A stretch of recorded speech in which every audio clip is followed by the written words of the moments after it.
अस्सलाम वालेकुम फ्रेंड्स, आज हम देखते हैं CS501 के GDB का सलूशन देखते हैं।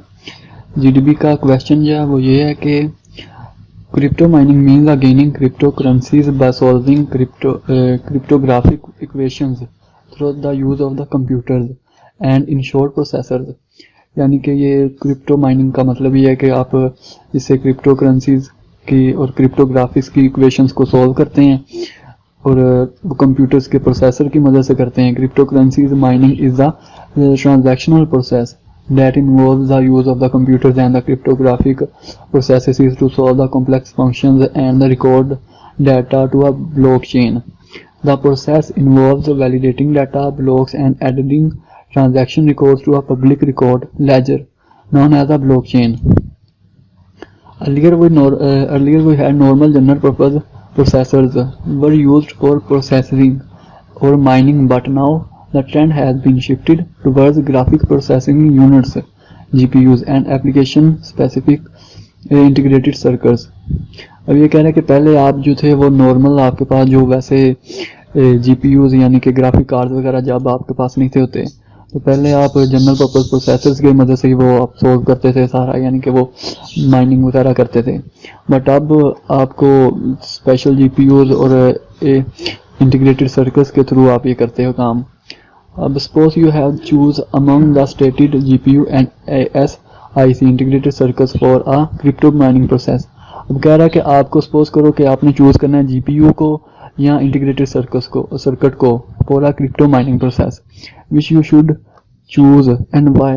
आप उसको कौन सा इनमें से चूज करोगे और किस बिना पे चूज करोगे, अब वो आपने रीजंस भी साथ बताने हैं।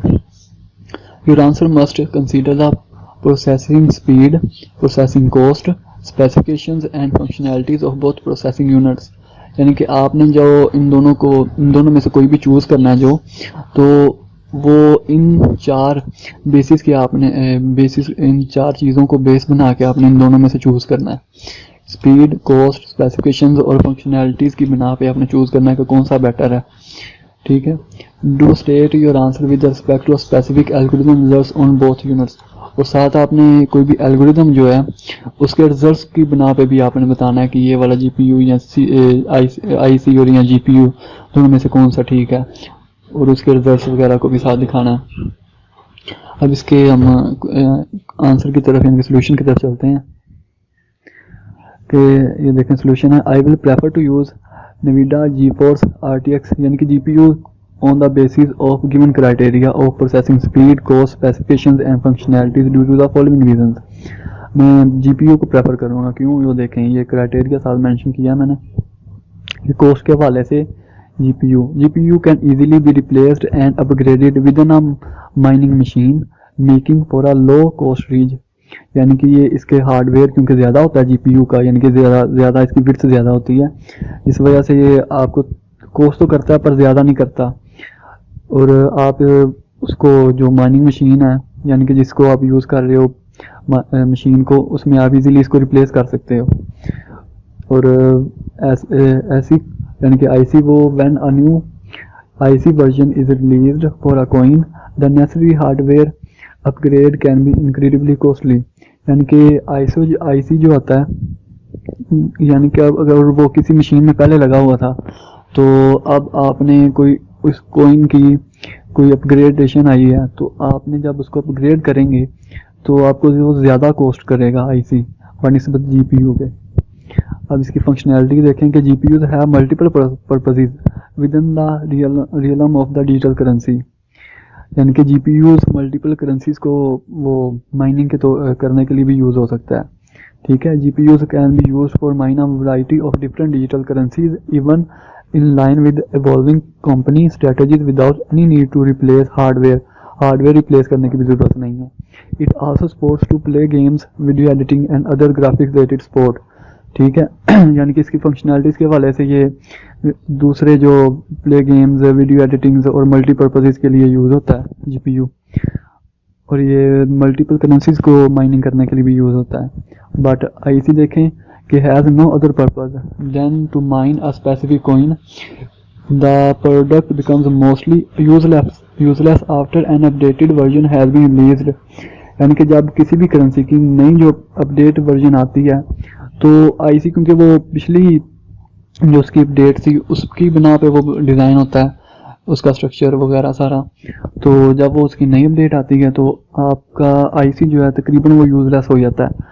अगर आप उसको अपडेट करते हो ना, उसकी करेंसी को अगर आप अपडेट करते हो अपने हार्डवेयर में, तो वो आपको रिप्लेस करना पड़ता है आईसी।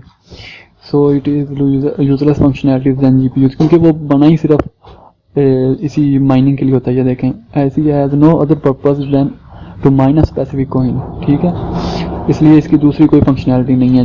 बट जीपीयू तो हमारे पास दूसरी वीडियो गेम, वीडियो एडिटिंग और दूसरी ग्राफिक्स से रिलेटेड और मल्टी जो माइनिंग करेंसीज उनके लिए भी यूज़ होता है। और लाइफ स्पैन देखें इसका कि life span of an GPU is long than the IC because when new upgrades are available you not need to replace the hardware. जब नई यानी कि अपडेट आ जाती है, आपको कोई इसको जीपीयू को रिप्लेस करने की ज़रूरत नहीं होती इसका हार्ड, इसलिए लाइफ स्पैन भी ज़्यादा होता है। But IC life span of an IC is relatively short compare to GPU, क्योंकि आपको जब वो नई आ जाती है उसकी अपडेट, तो आपको नया परचेज करना पड़ता है आईसी। जीपीयू मशीन आप स्पीड के हवाले से देखें कि GPU architecture allows you to mine more efficiently and recoup your mining investment faster. यानी कि जीपीयू का आर्किटेक्चर अलाउ करता है आपको mine more efficiently and recoup mine, और जो आपने उस पर इन्वेस्टमेंट लगाई होती थी उस पर जीपीयू पे, वो आप इजीली और जल्दी से आप वो यानी कि बैक ले सकते हो उससे। It design to detect specific attributes of the Ethereum cryptocurrency mining algorithm. ये एथेरियम करेंसी जो है उसके हवाले से ये बता रहा है कि it design to detect specific attributes of the Ethereum cryptocurrency mining algorithm. अब ये एथेरियम करेंसी का एल्गोरिदम जो है, अब उसके हवाले से इसका कंपैरिजन देखें कि लिमिट द हैश रेट और crypto currency mining efficiency around 50%, यानी कि ये 50% उसकी बढ़ा देता है एफिशिएंसी, उसका हैश रेट भी और उसकी क्रिप्टो करेंसी की एफिशिएंसी भी। बट आईसी देखें कि it will be faster only for one specific algorithm not in all. ये सिर्फ एक ही जिसके लिए इसे डिज़ाइन किया गया है एल्गोरिदम के लिए, जस्ट उसी में ये फास्ट होगा, दूसरे में नहीं होगा। और जब वो उसी में फास्ट होगा तो वो जीपीयू से भी ज़्यादा फास्ट होगा उसमें। बट दूसरे एल्गोरिदम पे अगर आप इसको शिफ्ट करेंगे तो ये नहीं चलेगा, उस पर ये फास्ट नहीं होगा, ठीक है। अब ये इसकी जीडीबी का सलूशन, अगर आपको इसके रिलेटेड कोई भी क्वेश्चन हैं तो नीचे पोस्ट कर सकते हैं कमेंट में, या व्हाट्सएप पे मुझसे कॉन्टेक्ट कर सकते हैं। शुक्रिया देखने के लिए।